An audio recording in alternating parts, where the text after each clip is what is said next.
नमस्कार दोस्तों, स्वागत है आपका एक बार फिर से हमारे इस नए वीडियो में। तो इस वीडियो में हम लोग देखने जा रहे हैं क्लास 10th के जो मोस्ट इंपॉर्टेंट एमसीक्यूज हैं। तो इसके लिए हमने पहला चैप्टर उठाया है जो कि है रासायनिक अभिक्रियाएं एवं समीकरण। रासायनिक अभिक्रियाएं एवं समीकरण, तो पहले चैप्टर से हम लोग शुरू करेंगे। जो मोस्ट इंपॉर्टेंट एमसीक्यूज होंगे उनको हम देखेंगे। तो पहले चैप्टर से मैंने उठाया 25 क्वेश्चन। तो आइए सबसे पहले क्वेश्चन की तरफ चलते हैं। तो पहला क्वेश्चन है, संगमरमर का रासायनिक सूत्र क्या है? संगमरमर का रासायनिक सूत्र क्या है? तो आपको पता ही होगा क्या है, CaCO3। तो आपका इसमें पहला ऑप्शन सही हो जाएगा, CaCO3। CaCO3, ठीक है। इस वीडियो को शेयर कर दीजिएगा सभी लोग। अब देखिएगा अगले क्वेश्चन की तरफ बढ़ते हैं। यहाँ पे दिया गया है, ऊपर दी गई अपक्रिया किस प्रकार की है?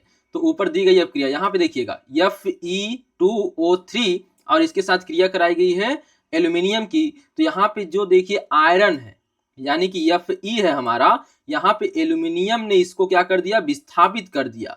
यानी एल्यूमिनियम जो है उसने आयरन को मार के भगाकर स्वयं उसके स्थान पे बैठ गया। और इस अपक्रिया को क्या बोलते हैं? तब इसे बोलते हैं विस्थापन अपक्रिया। विस्थापन अपक्रिया। तो आपका ऑप्शन हो जाएगा डी इसका, ठीक है। बढ़ते हैं अगले क्वेश्चन की ओर। क्वेश्चन नंबर तीसरा देखिएगा क्या लिखा है। देखिए, लौह चूर्ण पर तनु हाइड्रोक्लोरिक अम्ल डालने से क्या होता है? लौह चूर्ण पर, लौह चूर्ण का मतलब क्या होता है? Fe। क्या होता है? Fe। अगर हम इस पर तनु HCl अम्ल, हाइड्रोक्लोरिक का मतलब क्या होता है? HCl अम्ल। अगर इससे क्रिया कराते हैं तो यहाँ पे यह क्रिया करके सक्रियता श्रेणी में देखेंगे तो हाइड्रोजन नीचे है और Fe ऊपर है। तो Fe क्या कर देगा? H को विस्थापित कर देगा। तो यह क्रिया हो जाएगी, क्या बनेगा? आयरन क्लोराइड बनेगा। क्या बनेगा? आयरन क्लोराइड बनेगा। और कौन सी गैस निकलेगी? हाइड्रोजन गैस निकलेगी। यह आप सीधी सी याद रख सकते हैं कि धातुओं की क्रिया जब अम्लों से कराई जाती है तो लवण बनता है और हाइड्रोजन गैस निकलती है, ठीक है। तो यहाँ पे क्या हो गया, देखिए हाइड्रोजन गैस, पहला ऑप्शन देखिएगा, हाइड्रोजन गैस एवं आयरन क्लोराइड बनता है। तो आपका पहला ऑप्शन सही हो जाएगा, बाकी ऑप्शन देखने की जरूरत नहीं है, ठीक है। आते हैं तीसरे क्वेश्चन की ओर, देखिएगा चौथा क्वेश्चन। श्वसन किस प्रकार की अभिक्रिया है? श्वसन किस प्रकार की अभिक्रिया है? तो श्वसन में देखिएगा सबसे पहला हो जाता है ऑक्सीकरण होता है। श्वसन ग्लूकोज का क्या होता है? इसमें ऑक्सीकरण होता है। श्वसन में ग्लूकोज का ऑक्सीकरण होता है, ठीक है। और क्या होता है, अगर ऑक्सीकरण हो रहा है तो उपचयन हो जाएगा। क्या हो जाएगा? उपचयन हो जाएगा। इस तरह से आप यहाँ पे कह सकते हैं कि यह उपचयन अभिक्रिया है। तो यह ऑप्शन सही हो जाएगा। एक चीज और है, उपचयन के साथ साथ यह एक चीज और है, यह उष्माक्षेपी है, उष्माशोषी नहीं है, उष्माक्षेपी है। तो यह तो पहले तो तीनों ऑप्शन गलत है। इसमें दो ऑप्शन सही होने के चांस है, एक उपचयन और यहाँ पे नहीं, इस क्वेश्चन में नहीं, एक होता है उष्माक्षेपी। तो अगर उष्माक्षेपी ऑप्शन में है तो उष्माक्षेपी भी सही होगा और उपचयन है तो उपचयन सही होगा। उपचयन मतलब क्या? ऑक्सीकरण, ठीक है। तो श्वसन एक ऑक्सीकरण अभिक्रिया भी है, उष्माक्षेपी अभिक्रिया भी है, याद रखिएगा, ठीक है। बढ़ते हैं अगले क्वेश्चन की ओर। अगला क्वेश्चन है CuO प्लस H2 क्या बना है? एरो Cu प्लस H2O किस प्रकार की अभिक्रिया है? यहाँ पे देखिए, ऑक्सीजन की जब बढ़ोतरी होती है किसी पदार्थ के साथ तो हम बोलते हैं ऑक्सीकरण, और जब कमी होती है तो उसे बोलते हैं अपचयन, या अपचयन का ही दूसरा नाम है अवकरण। क्या नाम है? अपचयन का दूसरा नाम है अवकरण। तो याद रखेंगे, अवकरण, ठीक है। थोड़ा सा डिफिकल्ट नाम है, थोड़ा याद रखिएगा।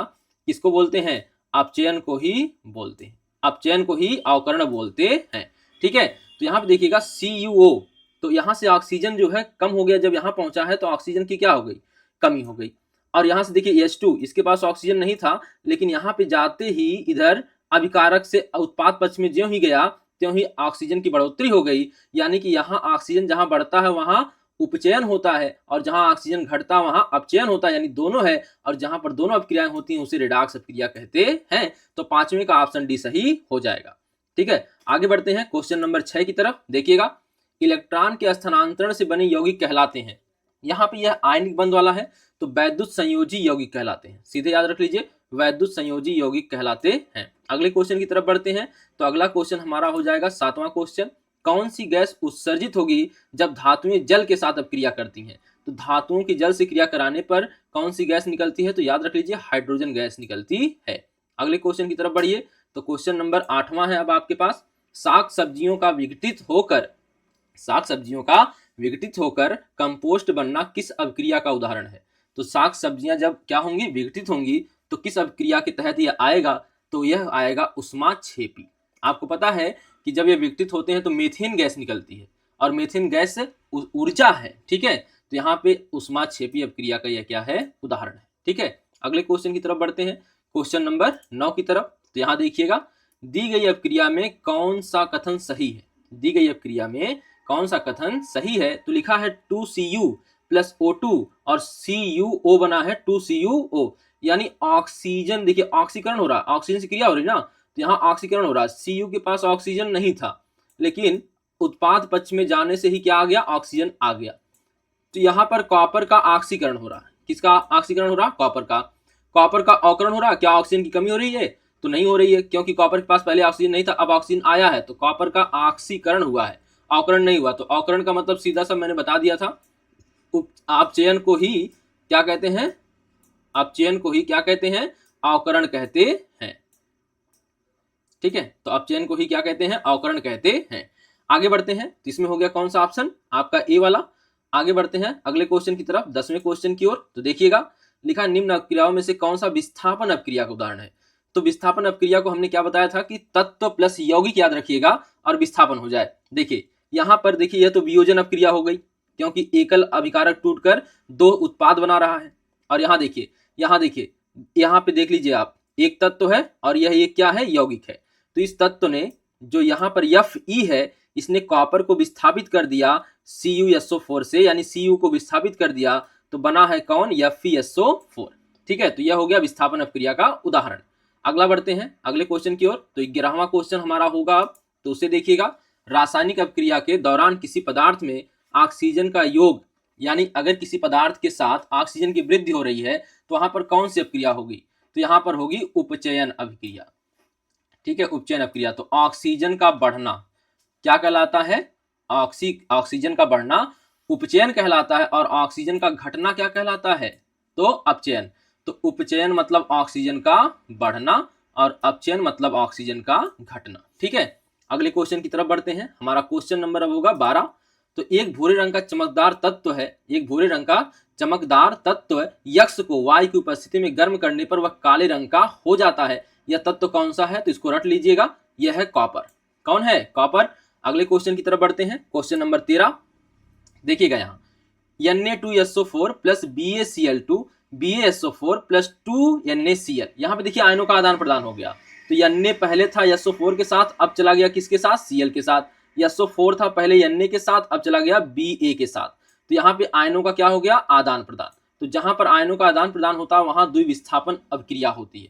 कौन सी अपक्रिया होती है, द्विविस्थापन, ठीक है। अब आइए क्वेश्चन नंबर किसका, 14 क्वेश्चन आ जाएगा, 14वां क्वेश्चन हमारा आ जाएगा। तो लोहा से जिंक को लेपित करने की क्रिया को कहते हैं, आप इसे जानते हैं, गैल्वनीकरण कहते हैं। क्या कहते हैं, गैल्वनीकरण कहते हैं, ठीक है। आगे बढ़िए, क्वेश्चन नंबर 15 के पास आते हैं। तो यहाँ पे लिखा है, नीचे दी गई अपक्रिया के संदर्भ में कौन सा कथन सत्य है। यानी देखिए, यहाँ जिंक ऑक्साइड है, यानी ZnO प्लस कार्बन, यानी जिंक। अब देखिए जिंक क्या हो गया, जिंक के पास पहले ऑक्सीजन था, अब ऑक्सीजन नहीं है, यानी यहाँ पे जिंक ऑक्साइड का हो गया अपचयन। क्या हो गया, अपचयन। और यहाँ कार्बन के पास पहले ऑक्सीजन नहीं था, अब ऑक्सीजन आ गया, तो यहाँ पर कार्बन का कार्बन मोनोऑक्साइड में बनना, यह क्या हो गया, उपचयन। क्या हो गया, उपचयन, ठीक है। तो कार्बन उपचयित हो रहा है, बिल्कुल हो रहा है, तो ऑप्शन नंबर हमारा पहला ही सही हो जाएगा, बाकी ऑप्शन देखने की जरूरत नहीं है, ठीक है। और जिंक ऑक्साइड उपचयित हो रहा है, तो कार्बन उपचयित हो रहा है, जिंक ऑक्साइड क्या हो रहा है, यहाँ पे देखिएगा, जिंक ऑक्साइड क्या हो रहा है, यहाँ पर अपचयित हो रहा है, क्योंकि इसका ऑक्सीजन दूर जा रहा है, ऑक्सीजन हट रहा था, तो अपचयित हो रहा है, लेकिन उपचयित नहीं हो रहा है। तो उपचयित कौन हो रहा है, कार्बन केवल हो रहा है, तो ऑप्शन आपका ए वाला सही हो जाएगा, ठीक है। आगे बढ़ते हैं क्वेश्चन नंबर 16 पे। वे अपक्रियाएं जिनमें अभिकारकों के बीच आयनों का आदान प्रदान होता है, तो परिभाषा ही आपने रटी है, द्विविस्थापन अपक्रिया है, ठीक है। देखिएगा आगे देखते हैं, क्वेश्चन नंबर आपका 17 हो जाएगा। मैग्नीशियम रिबन के दहन होने पर किस प्रकृति की लौह उत्सर्जित होती है, तो इसे याद रख लीजिएगा, श्वेत चमकदार, श्वेत चमकदार, ठीक है, याद रखेंगे। अब आते हैं क्वेश्चन नंबर 18 पे। मैग्नीशियम, देखिए इस क्वेश्चन का दोहरा हो गया है, तो वही क्वेश्चन ऑप्शन नंबर सी सही हो जाएगा, श्वेत चमकदार हो जाएगा। तो आइए क्वेश्चन नंबर हमारा है 19। अधात्विक ऑक्साइड को कहते हैं, अधात्विक ऑक्साइड को कहते हैं, तो यहाँ पे याद रख लीजिएगा, जो अधात्विक ऑक्साइड होते हैं उन्हें अम्लीय ऑक्साइड कहते हैं। क्या कहते हैं, अम्लीय ऑक्साइड। और जो धात्विक ऑक्साइड होते हैं उन्हें क्या कहते हैं, क्षारीय ऑक्साइड कहते हैं। क्या कहते हैं, क्षारीय कहते हैं। ठीक है, अगले क्वेश्चन की तरफ बढ़ते हैं। क्वेश्चन नंबर 20, चांदी के संक्षारण के फलस्वरूप उस पर किस रंग की परत बनती है? तो याद रख लीजिएगा, काले रंग की परत बनती है। किस रंग की? तो आपने अगर चांदी पहना होगा तो धीरे धीरे वह काला होने लगता है, तो काले रंग की परत आती है उस पर। ठीक है, अगला क्वेश्चन, क्वेश्चन नंबर 21, लोहे पर जंग लगने की क्रिया को क्या कहते हैं? सीधी सी बात है, संक्षारण कहते हैं। ठीक है, मूर्छा लग जाता है उस पर, मूर्छा को जंग बोलते हैं शुद्ध भाषा में, देसी भाषा में क्या बोलते हैं, मूर्छा बोलते हैं। ठीक है, आगे 22 क्वेश्चन, क्वेश्चन नंबर 22, चिप्स की थैली में चिप्स को उपचयन से बचाने के लिए, ऑक्सीकरण से बचाने के लिए, यहाँ बचाने रहेगा, ठीक है, बचाने के लिए कौन सी गैस भरी जाती है? तो ऑक्सीजन नहीं, ऑक्सीजन को हटाया जाता है और भरा कौन सा जाता है, नाइट्रोजन। ऑक्सीजन भर देंगे तो ऑक्सीकरण हो जाएगा, सड़ जाएगा, खराब हो जाएगा, तो ठीक है, नाइट्रोजन गैस भरते हैं। क्वेश्चन नंबर 23 देखिएगा, निम्नलिखित में कौन अवकारक गुण प्रदर्शित करता है? तो अवकारक गुण का मतलब होता है उपचायक का गुण रखता है। किसका गुण रखता है? उपचायक का गुण, सॉरी, अपचायक का गुण। अवकारक का मतलब हो जाएगा कौन अपचायक का गुण रखता है, तो इसको याद रख लीजिएगा, H2। यस अभी देखिए ऑक्सीकरण के दौरान बने हैं, यह भी यह ऑक्सीकारक ही है और यह भी ऑक्सीकरण से बना है। तो बताइए, ऑक्सीकरण से बना होगा तो उसे क्या कहेंगे? उसे कहेंगे, ऑक्सीकरण से बना है तो ऑक्सीकारक का गुण रखेगा। ठीक है, ऑक्सीजन जिसके पास है तो ऑक्सीकारक का गुण रखेगा। अवकारक कौन रखेगा? जो जिसके पास ऑक्सीजन नहीं होगा। ठीक है, तो यह किसका गुण रखेगा? अवकारक का, यानी अपचायक का। तो अवकारक का मतलब होता है अपचायक, यह याद रख लीजिएगा। ठीक, अब देखिएगा आगे, अब आगे देखते हैं क्वेश्चन नंबर 24। क्वेश्चन नंबर 24, तो देखिएगा यहाँ पे है H2S प्लस I2 और 2HI बना है प्लस S में कौन उपचायक है? कौन उपचायक है? तो यहाँ I2 उपचायक है, याद रखें, कौन उपचायक है? I2। अब हाइड्रोजन के आधार पर भी हम परिभाषा जानते हैं, उपचायक कौन होगा? जहां हाइड्रोजन की कमी होगी। हाइड्रोजन की क्या होगी? हाइड्रोजन की कमी होगी। तो यहाँ देखिएगा उपचायक, और यहाँ उपचयन वहां होगा जहां हाइड्रोजन की क्या होगी? कमी होगी। लेकिन उपचायक कौन होगा? उपचायक कौन होगा? जो हाइड्रोजन की कमी करवाएगा। तो यहाँ देखिएगा I2 जो है यह हाइड्रोजन, यहाँ पर हाइड्रोजन के पास आ गया, यानी कि हाइड्रोजन की कमी करने के लिए मजबूर किसने किया? I2 ने, यानी यह क्या हो गया? उपचायक हो गया। कौन हो गया? उपचायक। ठीक है, अगला क्वेश्चन देखिएगा, लास्ट क्वेश्चन आज का, रासायनिक अपक्रिया में भाग लेने वाले पदार्थ को क्या कहा जाता है? अभिकारक कहा जाता है। ठीक है, तो इस वीडियो को सभी तक शेयर कर दीजिएगा। मिलते हैं फिर अगले वीडियो में, धन्यवाद।